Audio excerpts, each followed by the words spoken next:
Барлықтарыңызға сәлем достар. Бүгінгі видеода қант организмге қалай әсер береді, осы жайында айтатын боламын. Коллаген бұл бет пішінін ұстап тұратын және салбырауын болдырмайтын рамка. Тәттіні тұтынғанда ол ағзада глюкозаға айналады, ал глюкоза ағзадағы коллагенге жабысып, оны жояды. Бұл коллагеннің қанттануы деп аталады. Қантталған коллаген сыңғыш болып келгендіктен өте тез қартаясыз. Беттегі әжімдердің пайда болуы, птоз, беттің салбырауы, тер тесігінің кеңеюі бұл тәттінің зиянды әсерінен. Адамда бактериялардың көбісі ішекте орналасқан. Тәтті ішектегі зиянды санаурқылықтар мен паразиттерді қоректендіреді. Сонында ішекте зиянды бактериялар көбейіп, тесік ішек синдромын туғызады. Содан кейін аллергия, экзема, псориаз сияқты емделу қиын ауруға шалдықтырады.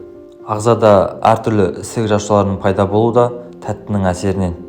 Тәтті қатерлі ісіктің өсуі мен дамуына, онкологиялық процестердің өршуіне тікелей әсер ететіні дәлелденді. Қант ішектегі магний, мыс және кальцийді сіңірмейді. Бұл сөзсіз осы минералдардың жетіспеушілігіне алып келеді. Стресс, анемия, бүйрек және сүйек проблемалары қантты көп тұтынғанның салдары.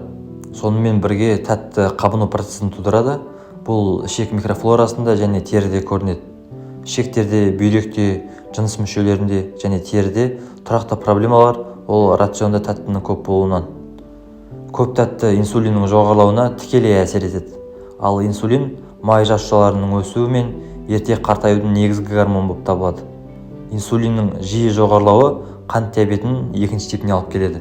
Қазіргі кезде көбінде бет терісі мен шаш жиі майланады. Тәтті шаш пен теріңізді майлатады, безеудің шығуына әсер етеді. Тәттілерді рационнан алып тастасаңыз, майланған шашыңыз бен безеуден құтыласыз.